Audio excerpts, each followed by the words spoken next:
nilai sel mikrobanya, jumlah populasinya adalah berapa, tinggal dikurangi aja dari jumlah sel di awal atau X0. Nah, jumlah sel setelah 3 hari adalah X3, yaitu di sini 21 mg per liter. Nah, tinggal dikurangi aja selisihnya dengan X0 atau jumlah sel di awal reaksi, yaitu ini X0 10 mg per liter. Jadi itulah nilai dx per dt. Jadi selisih antara konsentrasi si mikroba selama tiga hari. Jadi 21 dikurangi 10 yaitu sebesar 11 mg per liter itu setelah 3 hari. Nah, yang ditanyakan bukan ini. Ini adalah selisih dari sel mikroba setelah 3 hari. Yang ditanyakan adalah selisih substratnya, konsentrasi substrat di apa di di di waktu yang periode 3 hari berlangsung reaksi. Nah, sebelum mencari nilai substrat, kita mencari ds per dt dulu, yaitu laju penurunan nilai substratnya atau laju pemanfaatan substrat. Jadi laju itu selisih habis substrat dalam kurun waktu tertentu, yaitu ds itu jumlah substrat per dt per kurun waktu tertentu. Di sini 3 hari. Nah, ds per dt ini sudah ada rumusnya ya sebelumnya ini, yaitu menggunakan rumus yield, koefisien yield atau y. Jadi 1 per y kali dx per dt. Y-nya udah ada ya, yield-nya yaitu 0,1 mg per gram. Yield miligram organisme dibagi miligram substrat.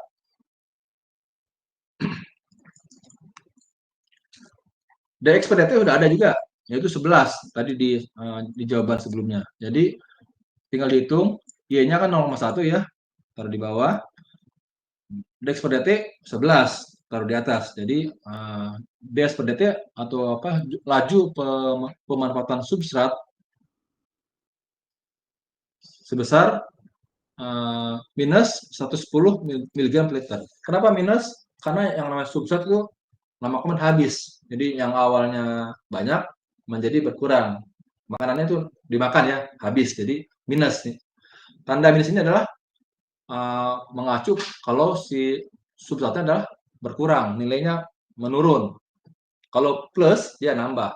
Nah, bedanya itu. Kalau sel mikroba dia plus, dx per dt itu plus 11 mg dia nambah, dia bertambah populasi sel mikrobanya. Tapi kalau dx per dt substrat itu dia minus, dia menurun, berkurang jumlah makanannya, substratnya. Jadi minus 110 mg per liter. Nah, nilai minus 110 ini bisa kita tambahkan ke jumlah substrat awal. Substrat awal kan ini ya 2000 mg per liter. Ini nilai konsentrasi substrat di awal sebelum reaksi biologi terjadi. Jadi S3 adalah konsentrasi substrat pada saat 3 hari setelah hari yang ketiga. Berarti S0 konsentrasi substrat di awal awal reaksi ditambah dx per dt. Nah, dx per dt adalah tadi minus 110, jadi dia berkurang. Dari 2000 dikurangi 110 menjadi 1890 mg per liter. Jadi substratnya agak sedikit berkurang. Karena apa? Karena dimakan oleh bakteri. Makanannya yang awalnya 2000 mg per liter, si konsentrasi makanannya menjadi 1890 mg per liter. Jadi berkurang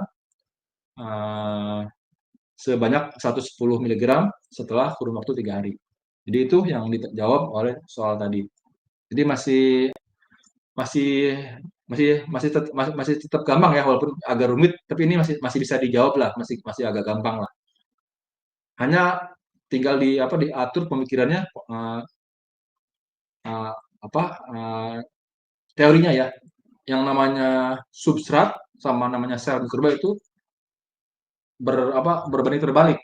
Kalau substrat dia menurun, habis lama-kelamaan, tapi kalau sel mikroba dia menaik, menanjak karena dia bertambah. Jadi itu antara substrat sama sel mikroba dia bertolak belakang. Kalau substrat dia nambah, sorry, substrat menurun, berkurang. Kalau sel mikroba dia nambah.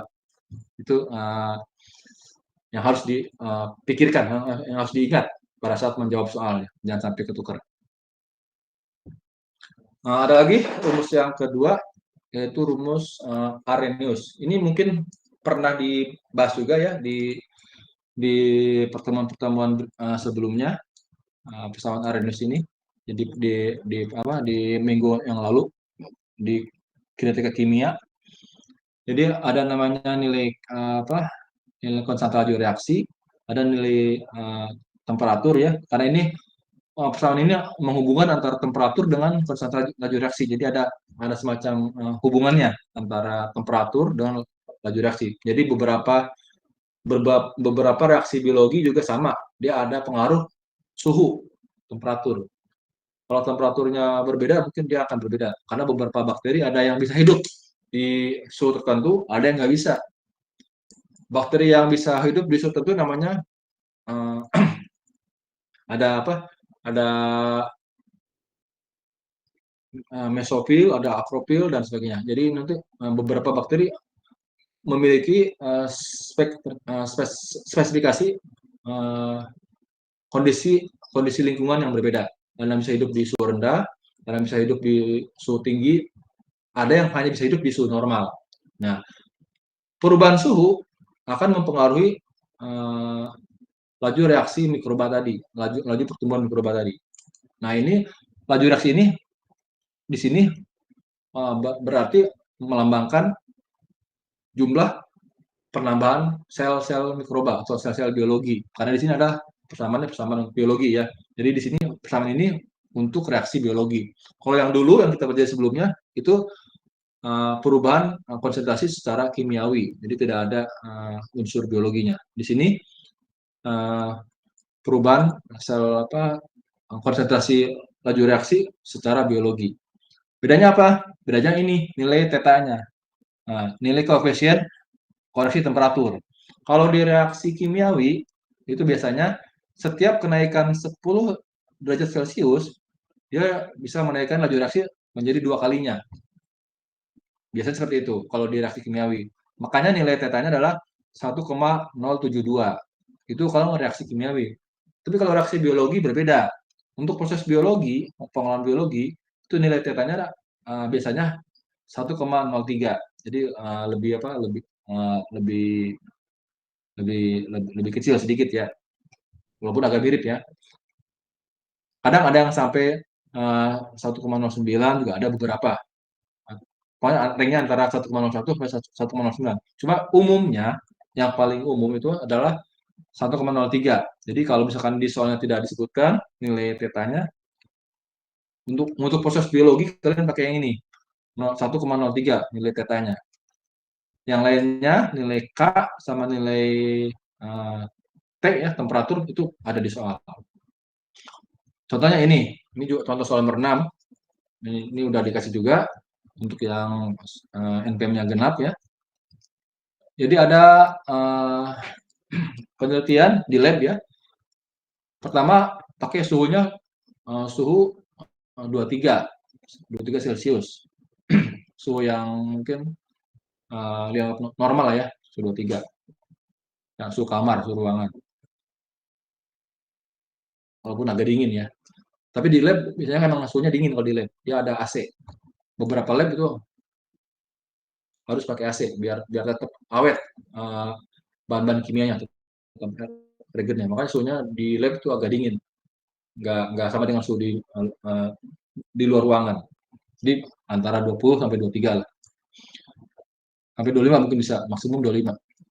Reaksi yang terjadi mirip O2 dan konstanta laju reaksi K-nya adalah 0,45 liter per gram per sel, per gram sel per jam.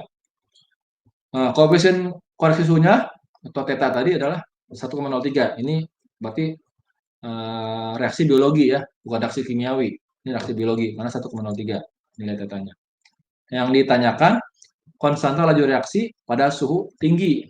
Jika suhunya naik, mungkin pada saat AC-nya mati kali ya, pada suhu tinggi. Jadi pada suhu maksimum 27 derajat Celcius. Nah, itu ditanyakan berapa nilai konsentrasi laju reaksinya. Beda nggak dengan pada saat tadi suhunya 23. Nah, nilai K-nya menjadi berapa? Itu yang kedua, yang B, konsentrasi laju reaksi pada saat suhunya rendah, 17. Nah, karena biasanya yang namanya AC kan bisa diatur ya, remote-nya ya, pakai remote. Mau suhu berapa nih? Mau suhu 20, 25, 17, 18 bisa diatur. Nah, kalau kita settingnya AC-nya pada suhu 17, nah nanti ada nggak perubahan nilai K yang tadinya 0,45 pada suhu 23 menjadi berapa pada suhu 17 derajat Celcius. Nah, ini bisa dihitung ya pakai rumus yang tadi, rumus Arrhenius ya. Ini Arrhenius, ini orangnya Svante Arrhenius yang mencetuskannya ya. Nah, pakai rumus yang tadi pada suhu 27, maka ini K pada suhu yang kedua atau KP2 adalah KT1 dikali theta pangkat T2 min T1. Ini masuk aja ke rumus ya. Jadi ini ada semua. K di awal yaitu 0,45, tetanya 1,03, suhunya berarti 27 di suhu yang kedua T2 dikurangi 23 suhu pertama T1. Jadi dapat nilai K pada suhu yang kedua atau KT2 adalah 0,51 liter per gram sel per jam. Itu suhu pada suhu konstanta laju reaksi pada suhu maksimum, suhu tinggi. Konstanta laju reaksi pada suhu minimum atau pada suhu 17 derajat, KT2-nya menjadi berapa? Ya, tinggal dihitung lagi. Hanya merubah nilai T2-nya aja. Yang tadinya 27 sekarang menjadi 17 karena dia suhunya suhu minimum, suhu 17. Jadi nilainya menjadi berapa? Tinggal dihitungnya ke rumus. Hasilnya adalah 0,38 liter per gram sel per jam. Ini masih gampang. Hanya masukin rumus saja. Oke. Mungkin itu ya untuk konsep biologi ya. Ini udah kemarin kalian kerjakan ya. Udah jadi sudah selesai. Sekarang ada yang mau tanyakan sebelum saya lanjut ke materi yang berikutnya. Kalau mau ditanyakan silakan. Sambil sambil nunggu saya minta break dulu ya untuk absensi ya. Jadi tolong tetap dinyalakan apa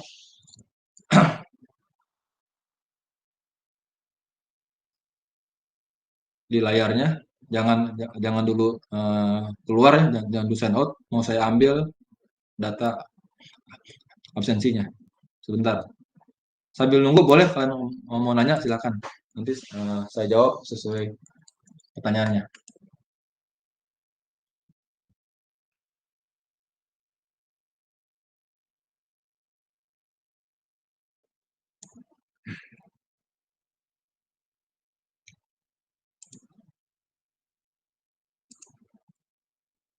Tolong jangan jangan keluar dulu ya. Saya mau ambil absensi dulu.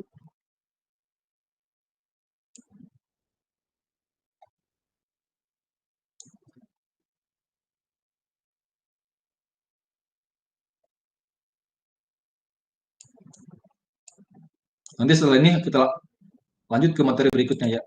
Jadi ini belum selesai. Masih ada satu materi lagi.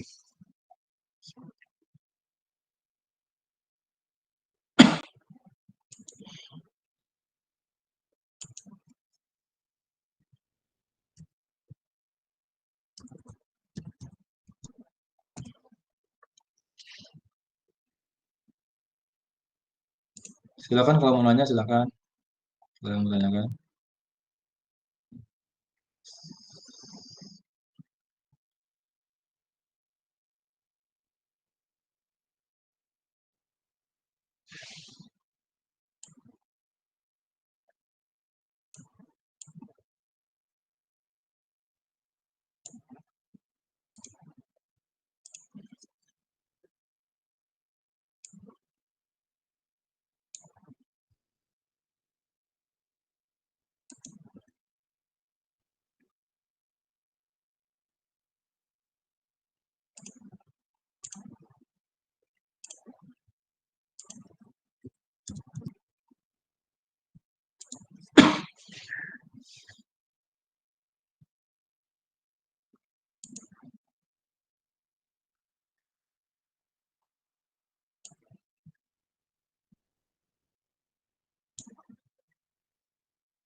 Minggu depan kalau kalau mau luring silakan ya. Kalau misalkan bisa nanti diinfokan ke saya. Kalau mau luring minggu depan boleh. Eh, Jadwalnya sudah ada. Kalau hari untuk apa? Untuk Unpro hari Senin sama Selasa. Nah, kalau luring nanti kelasnya dibagi dua ya, A sama B. Luring. Nanti tolong diinfokan kalau misalkan mau luring boleh kelas apa A sama B. Senin sama Selasa beda.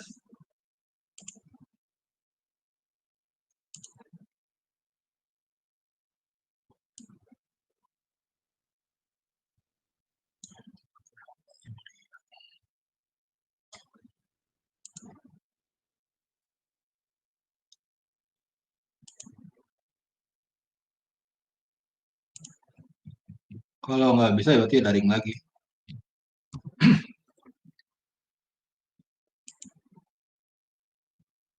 Bapak untuk minggu depan Senin dan Selasa tanggal merah, Pak.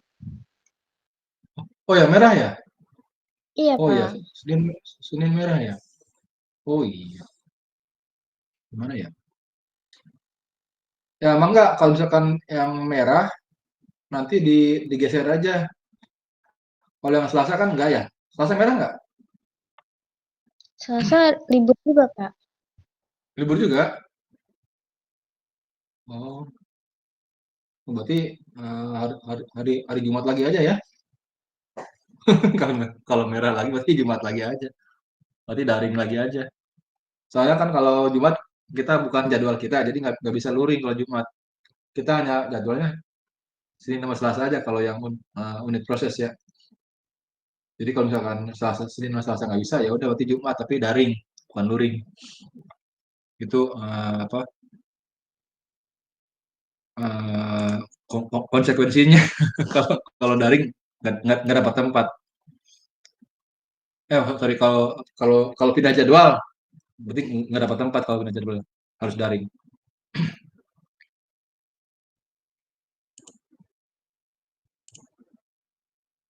Kalau mau luring ya harus sesuai jadwal Senin sama Selasa.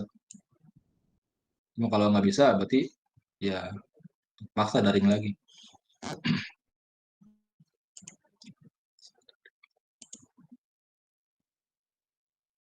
Karena kita dibatasi kelas ya, nggak bisa ngambil kelas luring seenaknya.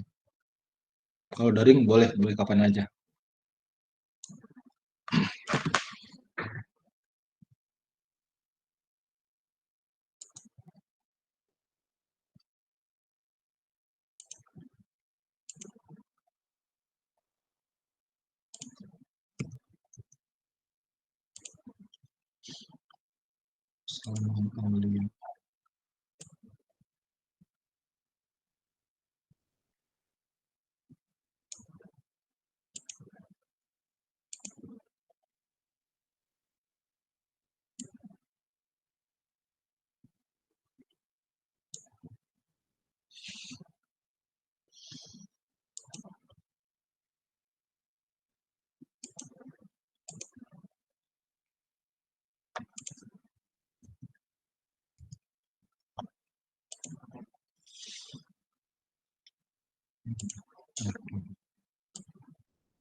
Oke, sudah ada slide-nya, sudah kelihatan?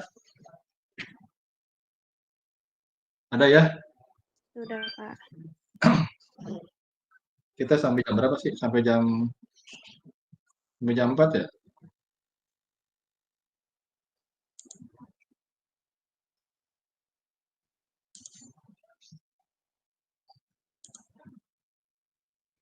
Sampai jam 3:30. Berarti ada setengah jam lagi ya? Oke, kita lanjutkan. Ada waktu setengah jam lagi. Materinya ke neraca massa dan model aliran. Ini materi bab berikutnya di apa di buku ini, buku Reynolds dan Richard. Kalian bisa buka ya, di bab berikutnya ada bab neraca massa dan model aliran. Oke, kita mulai.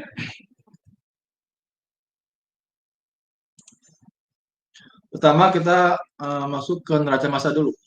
Apa itu neraca massa? Yaitu perubahan massa yang ada di dalam suatu media pengolahan air limbah. Jadi di sini di dalam media pengolahan air limbah ada namanya konsentrasi ya. Jadi namanya konsentrasi air limbah di dalam suatu bak ataupun kolam ataupun reaktor ya, boleh berupa kolam, boleh berupa reaktor, boleh berupa bak, nanti bisa macam-macam itu di IPAL itu jenisnya. Menghitung neraca massa itu pasti ada masuk, ada keluar, ada input, ada output. Nah, apa itu input, apa itu output? Nah, input itu berarti jumlah air limbah yang masuk ke dalam media IPAL tadi, kolam tadi. Nah, berapa beratnya atau berapa laju laju massa yang masuk ke dalam kolam itu tadi itu sebagai nilai input. Jadi nilai beratnya berat ini dalam satuan massa ya, satuan massa. Nanti bisa juga satuan volume. Nanti ada ada kadang bisa menggunakan satuan konsentrasi ya. Jadi nanti bisa dihitung dari volume menjadi konsentrasi lalu menjadi berat. Sama semuanya. Sebagai nilai input, sebagai nilai awal, nilai masuk ke dalam media media kolam IPAL. Nah, output itu setelah keluar. Jadi pada saat setelah masuk ke kolam IPAL, nanti kan ada itu ya, ada pengolahan ya, ada reaksi lah, ada pengolahan. Baik itu pengolahan secara kimiawi ataupun secara biologi. Nanti di situ ada reaksi. Nah, outputnya adalah nilai keluarannya. Nah, di antara di antara waktu input sama output nanti ada perubahan. Ada perubahan karena reaksi tadi, reaksi pengolahan tadi. Bisa secara kimiawi ataupun secara biologi. Nah, jumlah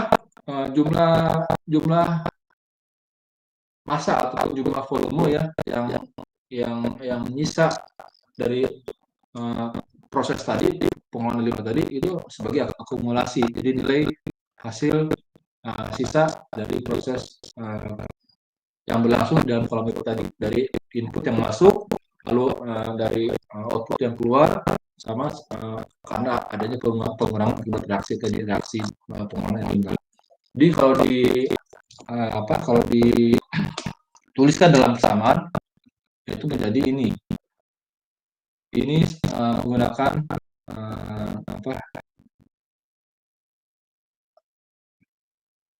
diferensial ya. DC1 itu perubahan konsentrasi dari suatu komponen ataupun senyawa A ya, senyawa limbah A, bisa A bisa B dan sebagainya. Ini pakainya satuan A dulu, pakai komponen A. Jadi entah itu nitrat kah, fosfat kah, dan sebagainya. Jadi komponen A ya. Itu DC1 kalikan volumenya, volume tangki ya, volume media ipalnya. Ini berapa tangki, bisa berupa kolam, bisa berupa bak, tangki kali. Anggapnya tangki. Itu DC1 kali V itu akumulasi. Lalu inputnya yang masuk ke dalam tangki tadi atau ke dalam pengolahan itu tadi adalah Q kali C0. Jadi laju alir si air limbah yang masuk ke dalam kolam ipal dikalikan konsentrasinya. C0 itu konsentrasi awal air limbah. Dikalikan dt. Jadi selama waktu tertentu. Jadi selang waktu tertentu nilai laju alir dan nilai konsentrasi air limbah itu sebagai nilai input yang masuk ke dalam kolam ipal. Itu input ya. Kalau output berarti bukan C0, berarti C1. C1 ini konsentrasi akhir, C aksen lah. Mungkin entah itu setelah sekian jam, setelah sekian hari, pokoknya akhir lah setelah kurun waktu tertentu. Jadi Q kali C1 kalikan DT, sama DT itu tadi selang waktunya, berapa lamanya, berapa hari kah, berapa jam kah, itu DT.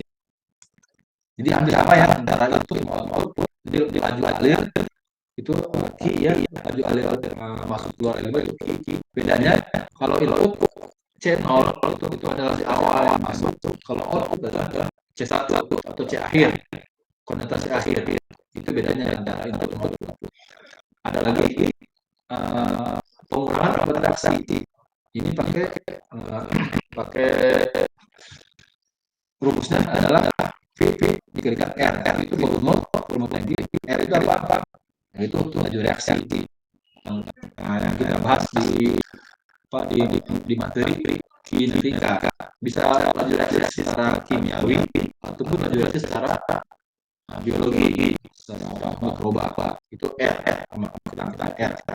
Sini maka pengurangan reaksi adalah V volume tangki kalikan R kalikan dt selama kurun waktu tertentu. Jadi itulah itu nilai input dikurangi output dikurangi pengurangan kontraksi menjadi akumulasi sisanya apa yang bisa di tangki. Itulah akumulasi dari satu kali V.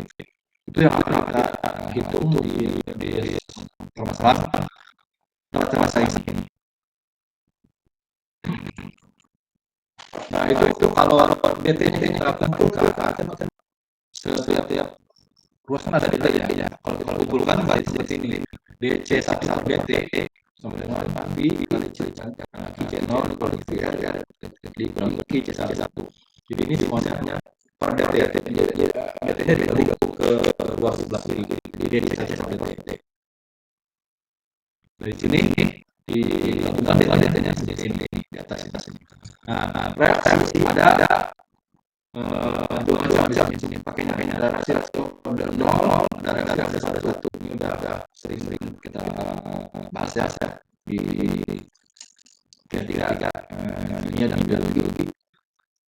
Kalau di kimia ada 0 dengan kakak kayak apa sama laju reaksi. Jadi nilai laju reaksi R seling nilai konstantanya kakak konstantanya reaksi. Tapi kalau tidak pada satu itu beda dengan 0.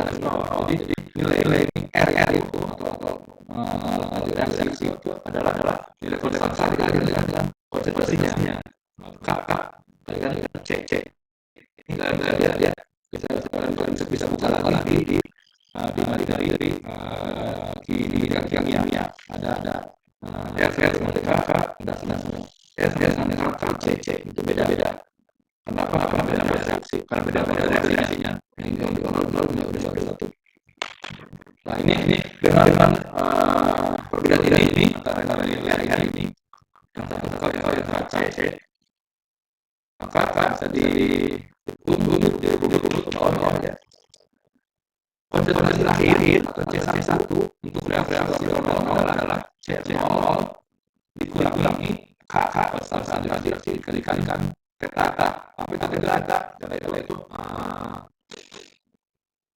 volume dibagi dengan alirnya V dibagi Q itu theta. Jadi macam-macam waktu juga. Jadi volume kan matematik ya. Kalau Q adalah matematik per waktu. Jadi theta adalah P waktu ya. Time waktu. Di V dibagi Q waktu. Untuk reaksi dalam algoritma itu nilai C1 atau akhir setelah keluar dari tangki dari selang nilai C1 akhir adalah C0 dibagi 1 ke kali theta. Ini beda-beda aja. Jadi nanti kedua ini tadi kita pakai untuk menghitung berapa nilai akhir dalam suatu pengolahan nilai tambah di kolam atau di tangki tertentu. Itu nilai C akhirnya produknya lah seperti air yang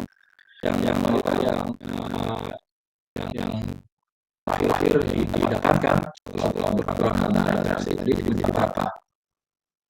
Jadi berapa C1? Ya, contoh awal ya. Jadi sebuah reaktor dimiliki konsentrasi awal cair 110 mg per liter. Dan nilai persaingannya adalah per 2 per jam. 2 per jam. Jadi ditanyakan adalah buatlah grafik antara konsentrasi efluent atau C1 ya pada akhir versus waktu versus waktu untuk waktu di awal di jam 3 setengah jam. Jadi berapa perbandingan atau perubahan konsentrasi efluent C1 ini dari mulai awal jam sampai hingga setengah jam. Kita anggapnya reaksi tabel 1. Jadi reaksi yang tadi yang tabel 1 yang air dengan kap C. Bukan nilai C1 jika pada pertengahan jalan. Jika pada reaksi berjalannya pada 5 sampai 5,5 jam. Jadi pada pertengahan jalan antara 0 sampai 10 jam ada berjalan tuh pada saat pertengahan itu pada saat 5,5 jam itu berapa nilai C1-nya dia diminta. Oke. Sekarang kita masuk ke jawabannya ya.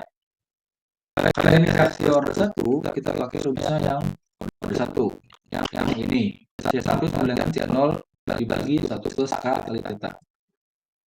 Ini semua sudah ada. C0-nya 110, K-nya adalah 2, theta-nya. Nah ini berapa theta-nya? Kita hitung dengan grafik. Theta adalah volume dibagi dengan laju alir.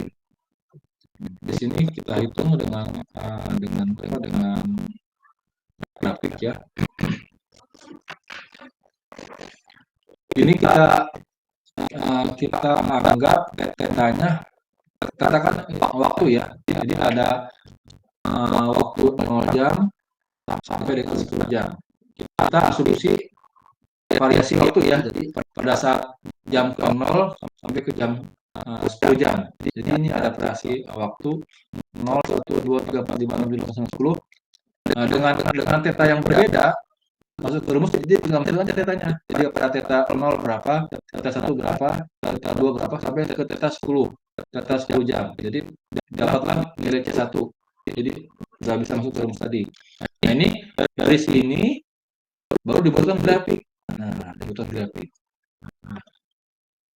Yang ditanyakan adalah C atau konsentrasi pada waktu 5,5 jam. Nah ini di grafik sebenarnya sih nggak ada pada jam 5,5. Adanya hanya jam 5 sampai jam 6. Ini bisa dihitung pakai dua cara, pakai grafik. Jadi dibuatkan plotnya, lalu dihitung pada jam 5,5 itu mentok sampai kurva, lalu ditarik ke sebelah kiri itu berapa nilai C-nya di sumbu Y-nya. Di sini dapat 13. Ini kalau cara yang menggunakan grafik. Ada lagi cara yang lain, yaitu dengan masukkan aja ke rumus tadi. Nah, lebih gampang ini. Jadi C1 sama ya dengan ini. C1 150 dibagi 1 plus 2 yang 5,5 aja langsung. Jadi pada waktu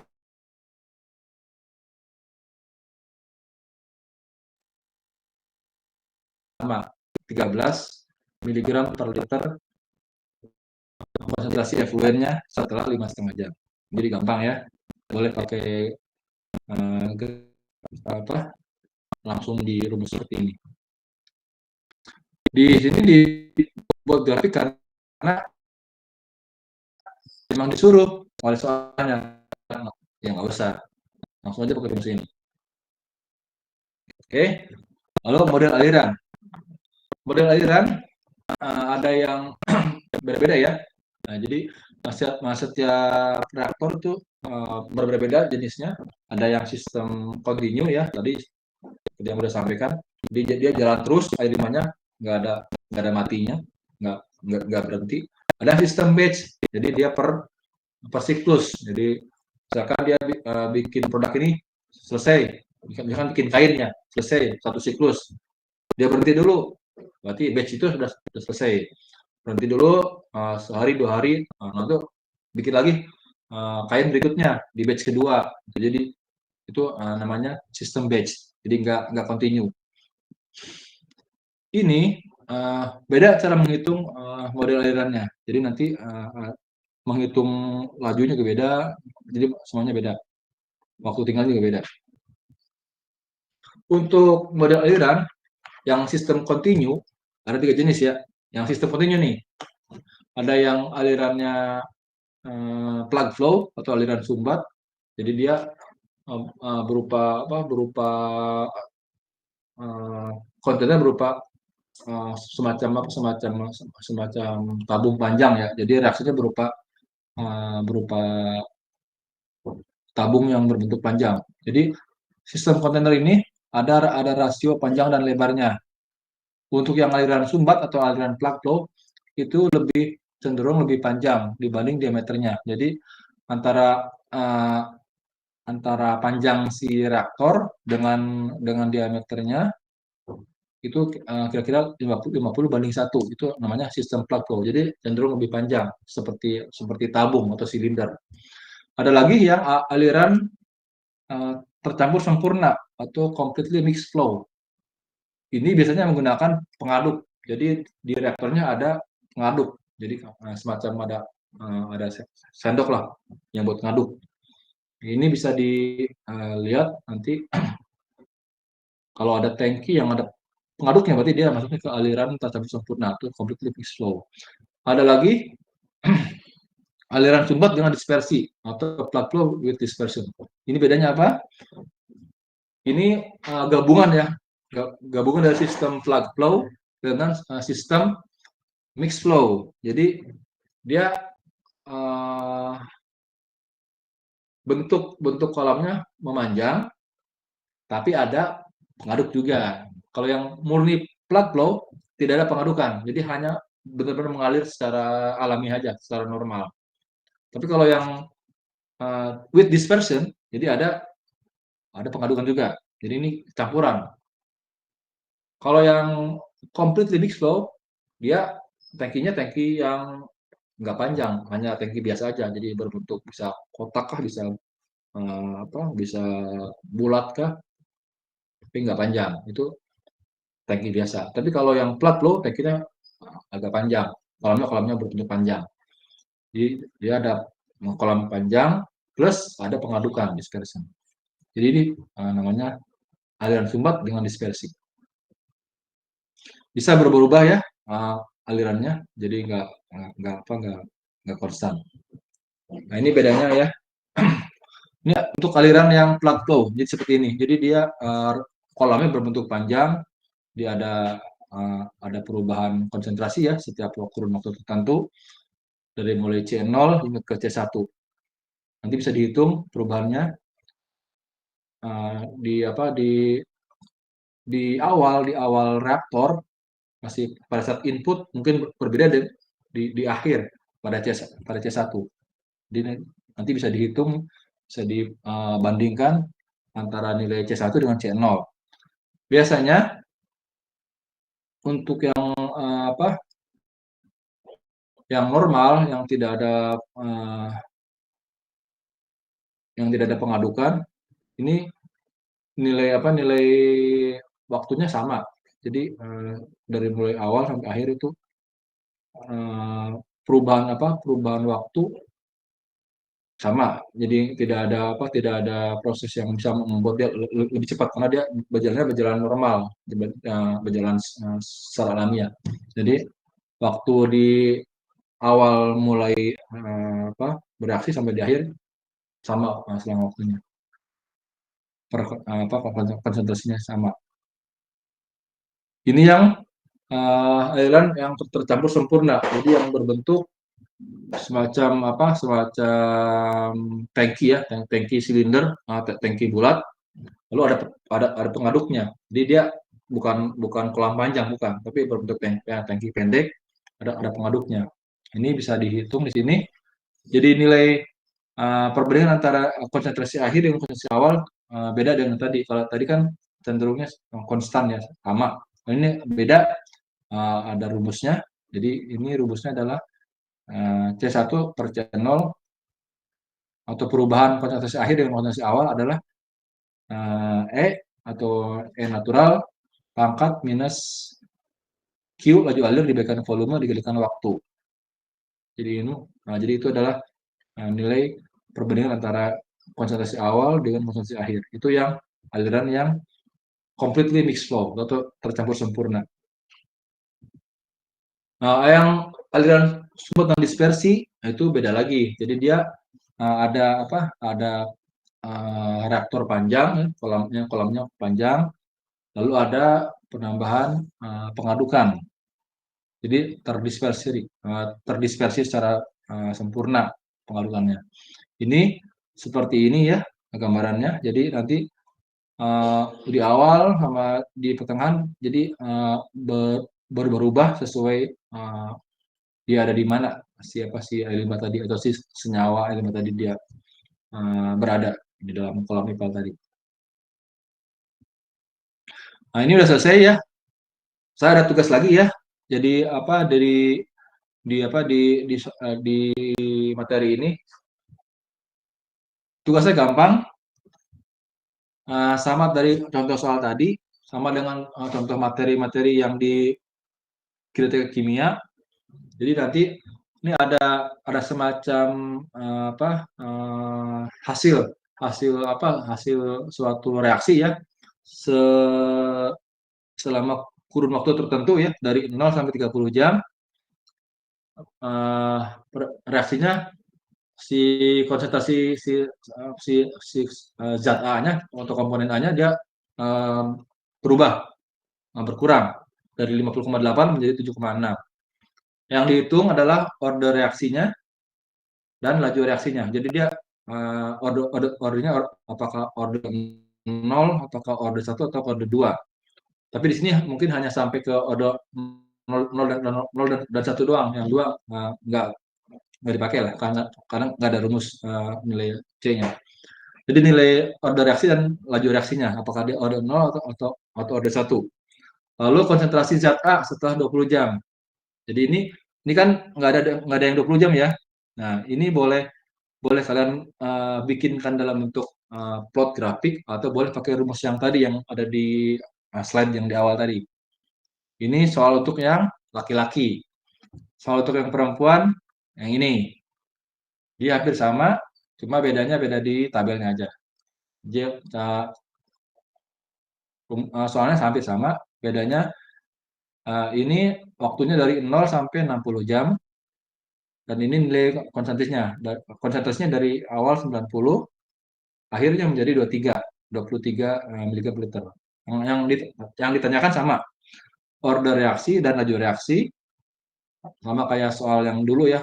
Dulu pernah ada soal tugas yang pertama, kritika kimia, yaitu sama, mencari order reaksi dan mencari laju reaksi.